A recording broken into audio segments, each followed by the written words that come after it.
गरीब बहू की चटपटी आलू चाट। पता नहीं ये टीचर पढ़ाकर कब जाएंगी, मुझे तो बहुत जोरों की भूख लगी है। आज नाश्ते में सिर्फ सत्तू पिया था, पेट में जोरों से चूहे कूद रहे हैं। खुशी की क्लास चल रही थी, लेकिन खुशी का ध्यान बार बार घड़ी की तरफ जा रहा था कि कब घड़ी में 2 बजे और उसका लंच टाइम शुरू हो। वैसे तो खुशी पढ़ने में बहुत अच्छी थी, लेकिन आज भूख की वजह से उसका क्लास में मन नहीं लग रहा था।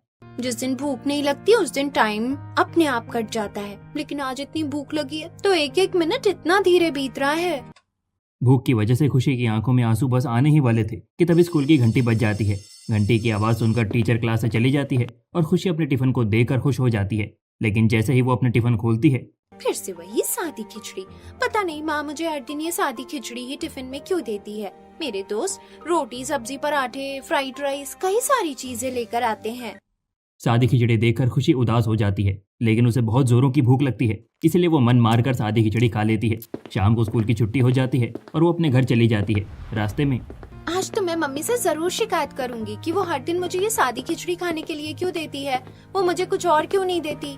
ये सब सोचते हुए खुशी घर आती है और अपनी माँ से कहती है, माँ अब मैं बड़ी हो गई हूँ, आप मुझे हर दिन खिचड़ी क्यों देती हैं? मेरी दोस्त कितना मजाक उड़ाती हैं और मुझे रोज खिचड़ी खाना बिल्कुल पसंद नहीं है। कभी तो कुछ और भी बना दिया कीजिए। खुशी, अगर तू बड़ी हो गई होती तो ऐसी बातें नहीं करती।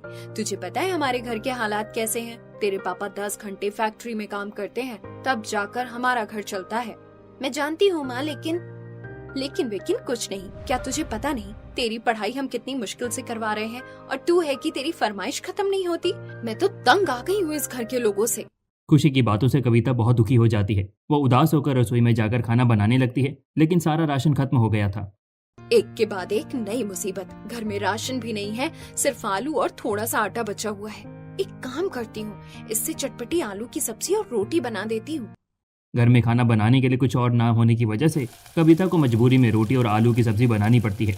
कविता सबसे पहले सब्जी बनाती है और फिर रोटियां सेकती है। कविता चूल्हे पर रोटियां सेक रही थी कि तभी उसके ससुर लड़खड़ाते हुए घर आते हैं। उनकी आंखें लाल थी और वो होश में नहीं थे। आज भी तुम्हारे ससुर जी शराब पी कर आए हैं। अब तो ये रोज का हो गया है। कोरोना में जब से पिताजी की कंपनी बंद हुई है और हमारे घर में पैसों की तंगी हुई, तब से पिताजी तो शराब के आदी हो गए हैं।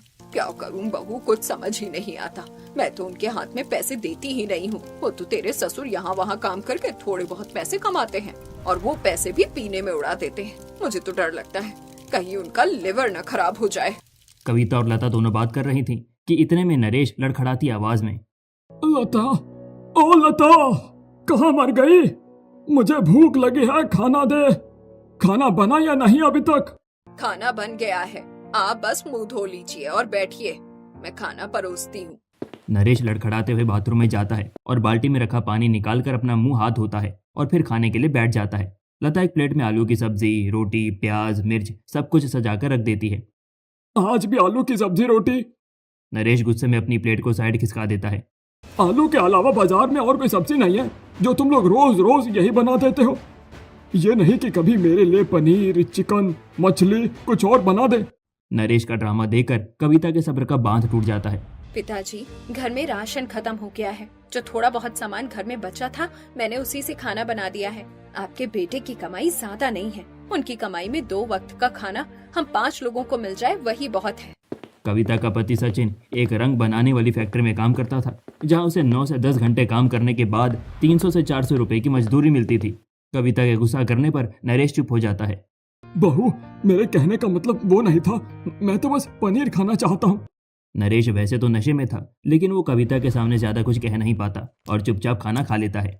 इतनी रात हो गई है, पता नहीं खुशी के पापा अभी तक घर क्यों नहीं आए। चिंता मत कर बेटा, शायद आज उसकी फैक्ट्री में ओवर टाइम हो रहा होगा। लता इतना कहती ही है कि तभी सचिन फैक्ट्री से काम करके घर आ जाता है। घर आने के बाद, आज भी पिताजी ने इतनी शराब पी ली है, पता नहीं उन्हें शराब पीने की आदत कहाँ से लग गई है। हम सब इसी बात से परेशान है बेटा, लेकिन तू इनकी छोड़। तू काम से आया है, थक गया होगा, मुंह धोकर बैठ, मैं तेरे लिए खाना निकाल देती हूँ। हाँ, सिर्फ अपने बेटे को ही खिलाओ, वो कमा कर ला रहा है ना, तो तुम लोग सिर्फ उसकी ही सुनोगे, मेरी कौन सुनेगा यहाँ? मैं कब से पनीर खाने के लिए बोल रहा हूँ, लेकिन कोई मेरी सुनता कहाँ है? पिताजी वो बात नहीं है, मेरी तनख्वाह मिली नहीं थी, इसलिए घर में खाने की थोड़ी दिक्कत हो गई थी, लेकिन आज मुझे सैलरी मिल गई है। तो कविता, कल तुम पिताजी के लिए पनीर बना देना। जी ठीक है, वैसे भी काफी दिन हो गया है घर में अच्छा खाना बनाए। इस तरह थोड़ी बहुत बातें करते हुए सभी लोग खाना खाते हैं और फिर सोने के लिए चले जाते हैं। अगले दिन सचिन सुबह सुबह तैयार होकर काम पर निकल जाता है। कविता खुशी की चोटी बनाते हुए, बेटा तू आज मेरे साथ ही चल, मैं तुझे स्कूल छोड़ दूंगी और बाजार से पनीर खरीद कर ले आऊंगी। कविता खुशी की चोटी बनाकर उसे अपने साथ बाजार लेकर जाती है। बाजार में कई सारे खाने पीने की दुकानें लगी थी। चाउमीन, मोमोज, छोले भटूरे, हर चीज की दुकान थी, लेकिन सबसे ज्यादा भीड़ आलू चाट की दुकान पर थी। खुशी बेटा, आखिर इस आलू चाट की दुकान में इतनी भीड़ क्यों है? क्या तूने कभी आलू चाट खाया है? नहीं मम्मी, मैंने तो कभी आलू चाट नहीं खाया। मेरी सहेलियां स्कूल से लौटते वक्त हर दिन आलू चाट खाती हैं। आजकल सभी को आलू चाट खाना बहुत अच्छा लगता है। अगर ऐसी बात है तो चल, हम भी चलकर इस आलू चाट को टेस्ट करते हैं। मैं भी तो देखूं, आखिर लोग इस आलू चाट के इतने दीवाने क्यों हैं? कविता और खुशी दोनों आलू चाट वाले के पास जाती हैं। भैया, ये आलू चाट कैसे दिए? बहन जी, ये आलू चाट 40 रुपए प्लेट है। बाप रे बाप, ये आलू चाट एक प्लेट 40 रुपए का मिल रहा है, लेकिन ये लोग लाइन लगाकर इसे खरीद रहे हैं। इसे टेस्ट करना तो बनता है। क्या हुआ बहन जी, नहीं चाहिए? अरे नहीं भाई, ऐसी कोई बात नहीं है। आप मुझे एक प्लेट आलू चाट दे दीजिए, ज्यादा तीखा मत दीजिएगा। कविता की बात सुनकर आलू चाट वाला उसके लिए आलू काट कर उसमें मसाले डालकर अच्छे से आलू चाट बनाता है और कविता को आलू चाट खाने के लिए देता है। खुशी बेटा, आलू चाट टेस्ट कर और बता कैसा है ये। कविता के कहने पर खुशी आलू चाट टेस्ट करती है। माँ, ये आलू चाट तो लाजवाब लग रहा है, खाकर तो सच में मजा ही आ गया। अच्छा ऐसी बात है तो मैं भी खाकर देखती हूँ। कविता भी आलू चाट खाकर देखती है और उसे भी स्वाद अच्छा लगता है। अरे वाह, आलू चाट तो सच में अच्छा है। आप समझी लोग क्यों इसे खाने के इतने दीवाने हैं। कविता आलू चाट वाले को उसके 40 रुपए आलू चाट के देती है और फिर खुशी को उसके स्कूल ले जाकर छोड़ देती है। घर लौटते समय वो रास्ते में किराना दुकान से पनीर खरीदती है और घर आ जाती है। घर आकर, माँ जी देखिए, आज मैं पनीर लाई हूँ। ससुर जी तो आज खाने में पनीर देखकर खुश हो जाएंगे। हाँ बेटा, वो तो कब से पनीर खाने की जिद कर रहे हैं। कविता रसोई में पनीर काट कर अच्छी सी पनीर की सब्जी बनाती है। रात में जब नरेश खाने के लिए बैठता है तब, अरे वाह, पनीर की सब्जी रोटी, आज तो खाने में मजा ही आ जाएगा। आज नरेश ने ज्यादा शराब नहीं पी थी, इसीलिए वो अपने परिवार वालों के साथ खुशी से खाना खाता है। ऐसे ही दिन गुजरते हैं। एक दिन सचिन को फैक्ट्री से घर आने में देर हो जाती है। बेटा तू कहाँ रह गया था? क्या हुआ माँ, तुम इतनी घबराई हुई क्यों हो? बेटा इतनी रात हो गई, तेरे पिताजी अभी तक घर नहीं आए हैं। वैसे तो वो इतनी देर तक हमेशा घर आ जाते हैं। मुझे डर है कहीं उन्हें कुछ हो ना गया हो। माँ शुभ शुभ बोलो, ऐसी बातें मत करो, मैं पिताजी को ढूंढ कर लाता हूँ। सचिन अपने पिताजी को ढूंढने के लिए जाता है और देखता है कि उसके पिताजी उसके घर से थोड़ी दूर में एक तालाब के किनारे नीचे गिरे पड़े हैं। सचिन अपने पिताजी के पास जाकर उन्हें उठाने की कोशिश करता है। पिताजी, पिताजी उठिए, देखिए मैं आ गया हूँ। लेकिन काफी उठाने के बाद भी नरेश को होश नहीं आता है, तो वो अपने पड़ोसी का ठेला लेकर नरेश को ठेले में सुलाता है और उसे हॉस्पिटल लेकर जाता है। हॉस्पिटल में, डॉक्टर देखिए ना, मेरे पिताजी अचानक से बेहोश हो गए हैं और अब उन्हें होश नहीं आ रहा है। डॉक्टर नरेश का चेकअप करते हैं और 20 मिनट तक चेक करने के बाद, देखिए आपके पिताजी का लिवर खराब हो गया है और इसका ट्रीटमेंट यहाँ नहीं हो सकता। आपको अपने पिताजी को शहर के हॉस्पिटल में ले जाना पड़ेगा। डॉक्टर की बात सुनकर लता रोने लगती है, क्योंकि शहर के हॉस्पिटल में इलाज करवाने के लिए काफी सारे पैसे चाहिए थे, लेकिन ये लोग बहुत गरीब थे। बेटा, तुम्हारे पिताजी के इलाज के लिए इतने सारे पैसे कहाँ से आएंगे? माँ, मैंने और कविता ने खुशी की आगे की पढ़ाई के लिए थोड़े पैसे जमा किए थे, उन्हीं पैसों से मैं पिताजी का इलाज करवाऊंगा। माँ, मेरे सोने के कान की भी तो है। मैं अपने सोने के कान की झुमकी गिरवी रखकर उन पैसों से पिताजी का इलाज करवा दूंगी। मेरे बेटा बहू कितने अच्छे, काश ये बात मेरे पति भी समझ पाते। घर जाकर कविता थोड़े बहुत बचाए पैसे और अपने सोने के झुमके सचिन को देती है। सचिन झुमकों को सोनार के पास गिरवी रखकर उसके बदले पैसे ले लेता है और पैसे लेकर अपने पिताजी का इलाज करवाने के लिए उन्हें शहर के हॉस्पिटल ले जाता है। शहर के हॉस्पिटल में नरेश का लिवर ट्रांसप्लांट होता है, जिसके बाद नरेश को होश आ जाता है। आपको होश आ गया? मुझे तो लगा था कि मैं आपको खो दूंगी, लेकिन आपके बेटे और बहू ने आपको मौत के मुंह से बाहर निकाल लिया। आज के बाद से आप शराब नहीं पिएंगे। हाँ पिताजी, माँ बिल्कुल सही कह रही है, ये शराब आज आपकी जान लेने वाली थी। प्लीज इसे छोड़ दीजिए। मुझे माफ कर देना बेटा, मैंने तुम लोगों को बहुत परेशान किया, लेकिन अब और नहीं, मैं आज के बाद से शराब को हाथ भी नहीं लगाऊंगा। कुछ दिनों में नरेश हॉस्पिटल से ठीक होकर घर आ जाता है। बहुत दिनों बाद कविता के घर में सब कुछ अच्छा हो रहा था। नरेश के शराब छोड़ने की वजह से परिवार वाले शांति से खाना खा रहे थे और सभी खुशी से रह रहे थे। लेकिन किस्मत को शायद कुछ और ही मंजूर था। एक दिन सचिन अपनी फैक्ट्री में काम कर रहा था। सचिन, तुम मेरी फैक्ट्री के सबसे मेहनती लोगों में से एक हो। तुम ऐसे ही मेहनत करते जाओ, अगले महीने मैं तुम्हारा प्रमोशन कर दूंगा। धन्यवाद मालिक। पता नहीं मैं कितने टाइम से इस दिन का इंतजार कर रहा था। पिताजी के शहर में हॉस्पिटल में इलाज करवाने के बाद घर में पैसों की थोड़ी तंगी हो गई थी। इसी के लिए पैसों की परेशानी दूर करने के लिए सचिन दिन रात फैक्ट्री में काम करने लगा था। वो दिन भर काम करता, साथ में रात में कई घंटे ओवर टाइम भी करता। आज भी सचिन ओवर टाइम कर रहा था। अगर मैं रोज इतनी मेहनत से काम करता रहा तो मैं जल्दी कविता के सोने के झुमके सुनार के पास से छुड़वा लूंगा। रात हो गई थी। सचिन की आंखों में नींद भर आई थी। वो मशीन से निकल रहे रंगों को पैकेट में भर रहा था। एक तरफ नींद से सचिन की आंखें बंद हो रही थी तो वहीं दूसरी तरफ मशीन का स्क्रू ढीला हो गया था।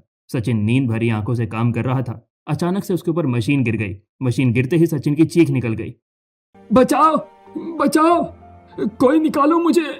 सचिन ने इतना कहा कि तभी उसकी मौत हो गई। फैक्ट्री के मालिक ने जब ये बात कविता और उसके घर वालों को बताई तो वो रोते भिलकते पागलों की तरह भागते हुए फैक्ट्री आ गए। एक पल में कविता का पूरा संसार उजड़ गया। रंग बिरंगे कपड़ों से वो सादे लिबास में आ गई। सचिन की 13वीं हो गई लेकिन बहू अभी भी होश में नहीं है। मुझे तो बहुत डर लग रहा है, कहीं हम बेटे के साथ बहू को भी ना खो दे। मौत तो मुझे आनी थी, लेकिन मेरे बेटे ने मुझे बचा लिया। पर मैं अपने बेटे को बचा नहीं पाया। कितना भागा बाप हूँ मैं। अब आप ऐसा मत कहिए। सचिन के जाने के बाद आप ही तो घर को संभाल रहे हैं। चलिए हम दोनों बहू से बात करते हैं।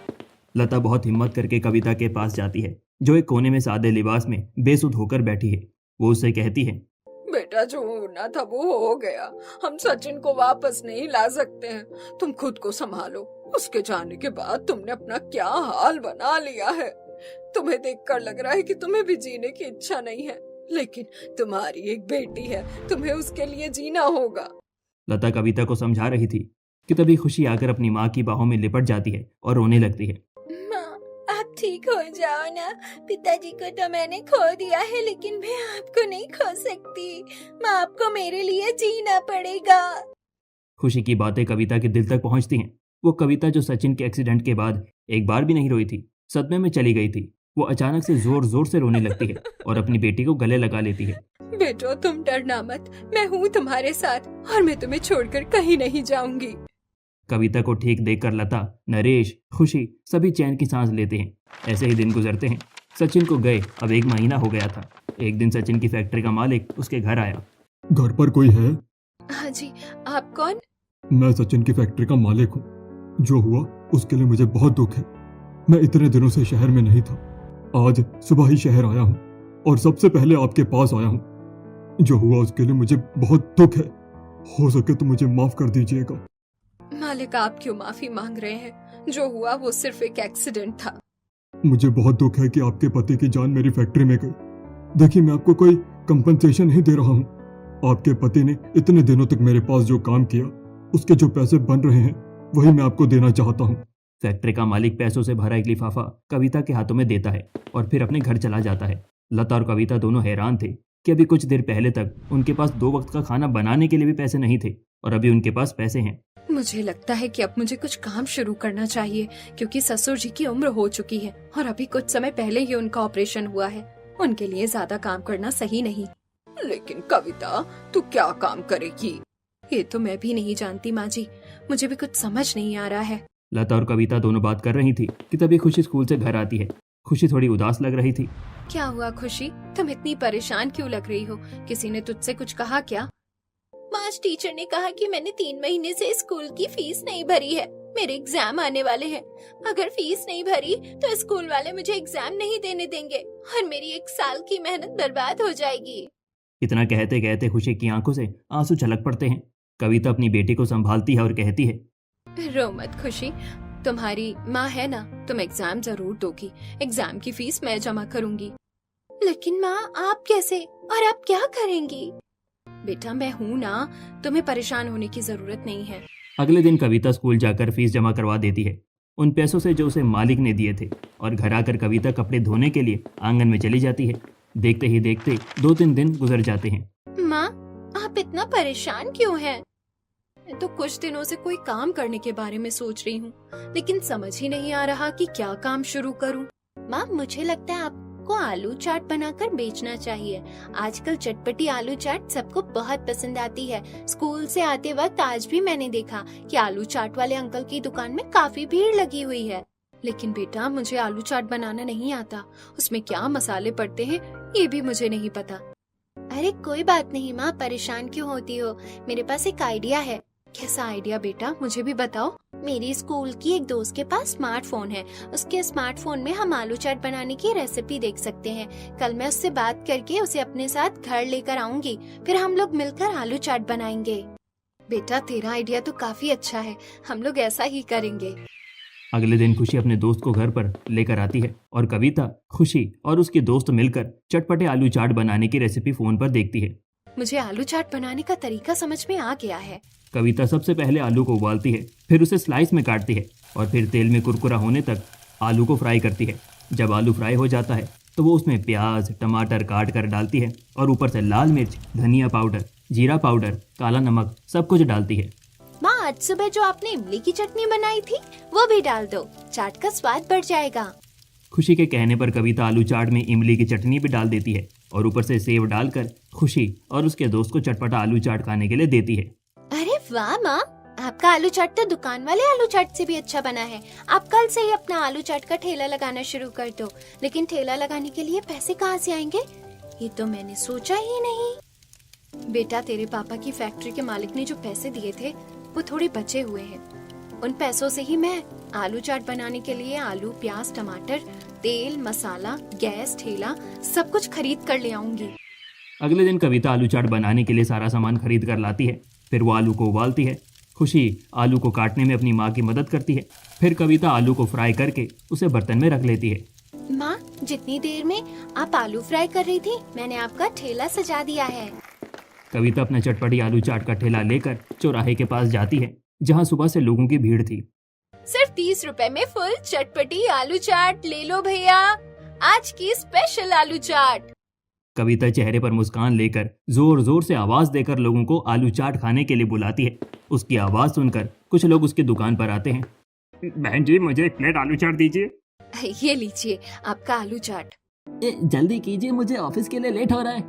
बस 2 मिनट भैया, सबको मिलेगा। अरे वाह क्या बात है बहन जी, इतने कम पैसों में आप इतना अच्छा आलू चाट बेच रही हैं। मैं तो आपके आलू चाट के लिए 50-60 रुपए भी दे सकता हूँ। बस एक ही कमी है। कमी? कैसी कमी भैया? बहन जी इसमें कोई शक नहीं है कि आपकी आलू चाट टेस्टी है, लेकिन एक होता है ना चटपटा सा स्वाद जो जुबान पर रह जाए, बस उसकी कमी है। अच्छा ठीक है भैया, मैं आपकी बात पर जरा गौर करूंगी। कस्टमर कविता को उसके आलू चाट के पैसे देकर चला जाता है।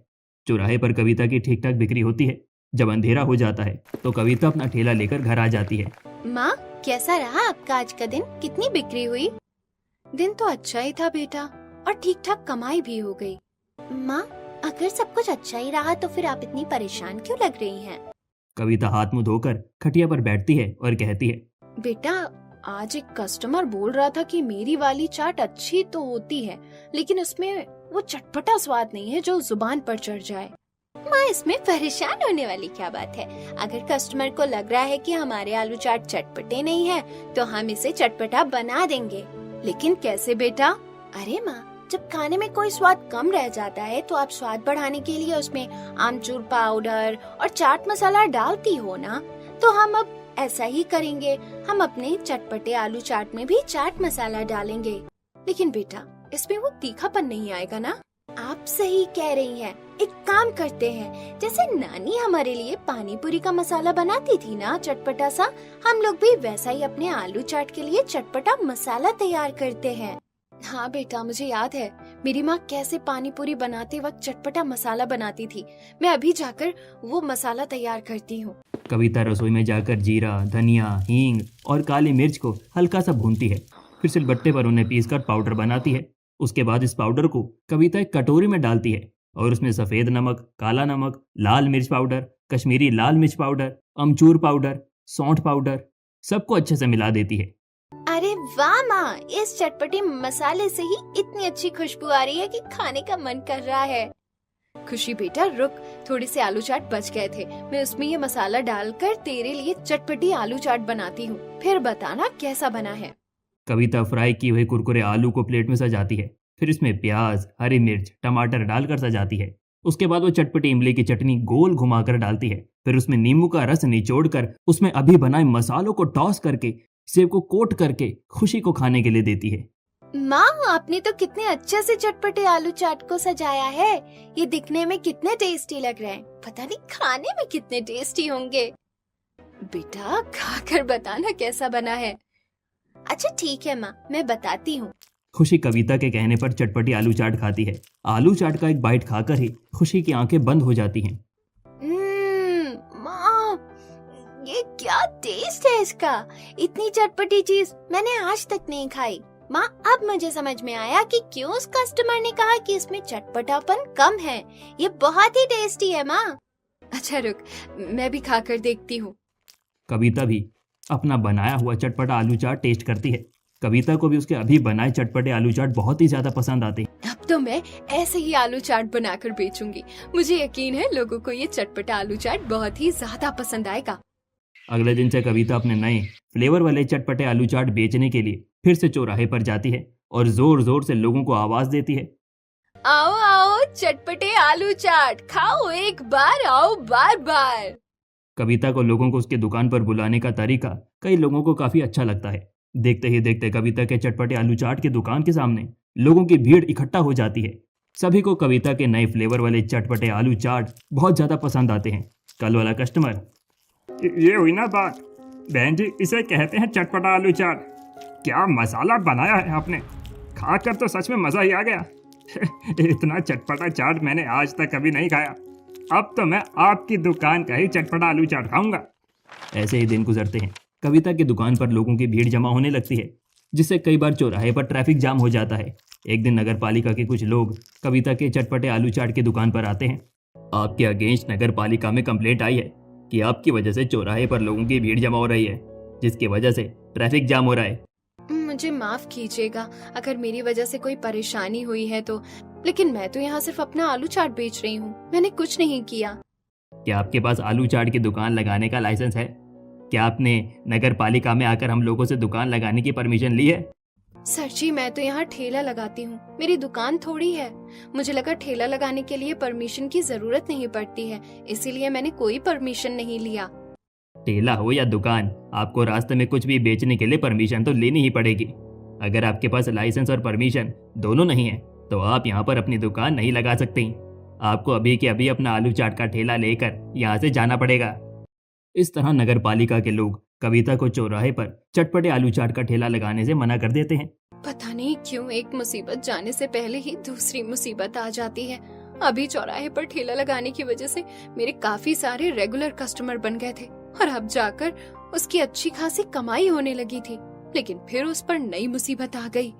कविता उदास होकर घर जाती है और उस रात उसे नींद भी नहीं आती है। बेड पर लेटे हुए कविता सोचती है, अब से मैं किसी एक जगह पर अपना ठेला नहीं लगाऊंगी, बल्कि अब मैं घूम घूम कर अपना चटपटा आलू चाट बेचूंगी। गांव घर में घूमने से मुझे यकीन है कि मेरी कमाई ज्यादा होगी। अगले दिन से कविता अपना ठेला लेकर गांव गांव गली गली घूमकर अपना चटपटा आलू चाट बेचने लगी। लोग उसकी आवाज सुनकर उसके चटपटे आलू चाट खाने के लिए अपने घर से बाहर आ जाते हैं। बहन जी, अपने हाथ का चटपटा आलू चाट खिला दीजिए, नींबू का रस थोड़ा ज्यादा डालिएगा। कविता उस औरत के लिए स्पेशल चटपटा आलू चाट बनाती है और उसे खाने के लिए देती है। ऐसे ही दिन गुजरते हैं। अब कविता चटपटी आलू चाट वाली के नाम से मशहूर हो गई थी। उसने काफी अच्छे पैसे कमाना शुरू कर दिए थे और अब उसके घर में पैसों की तंगी खत्म हो गई थी। मुझे तो लगा था सचिन के जाने के बाद पता नहीं हमारा क्या होगा, लेकिन हमारी बहू ने बेटा बनकर हमारे घर को संभाला, और सिर्फ संभाला नहीं बल्कि हमारे घर की हर परेशानी दूर कर दी। साथ ही अपनी बेटी को प्राइवेट ट्यूशन में पढ़ा रही है। मुझे तो मेरी बहू पर गर्व है। उसने साबित कर दिया कि अगर औरत इरादा कर ले तो कुछ भी कर सकती है। और वैसे भी हमारी छोरी छोरों से कम है के। ऐसे ही दिन गुजरते हैं। एक दिन खुशी दौड़ती भागती हुई अपनी माँ के पास आती है, जो एक पेड़ के नीचे खड़ी होकर आलू चाट बेच रही थी। माँ, मेरा रिजल्ट आ गया। मेरा नाम न्यूज़पेपर में आया है। देखो देखो, मेरी फोटो भी छपी है। आपकी बेटी ने माध्यमिक एग्जाम में पूरे जिले में टॉप किया है। खुशी, तूने मेरा सपना पूरा कर दिया। कविता खुशी को अपने गले से लगा लेती है। 2 दिन बाद कविता को खुशी के स्कूल में बुलाया जाता है। स्टेज पर स्कूल के प्रिंसिपल, टीचर खुशी को अवार्ड देते हैं। अवार्ड लेने के बाद खुशी, ये सब कुछ मेरी माँ की वजह से मुमकिन हो पाया है। अगर मेरे पिता के जाने के बाद मेरी माँ ने हिम्मत ना की होती तो शायद आज मैं आपके सामने खड़ी नहीं होती। थैंक यू माँ, आप मेरी ताकत हो, मेरी हिम्मत और मेरी इंस्पिरेशन हो। खुशी की बातें सुनकर फंक्शन में आए सभी लोग ताली बजाने लगते हैं और कविता की आंखों में गर्व और खुशी के आंसू आ जाते हैं।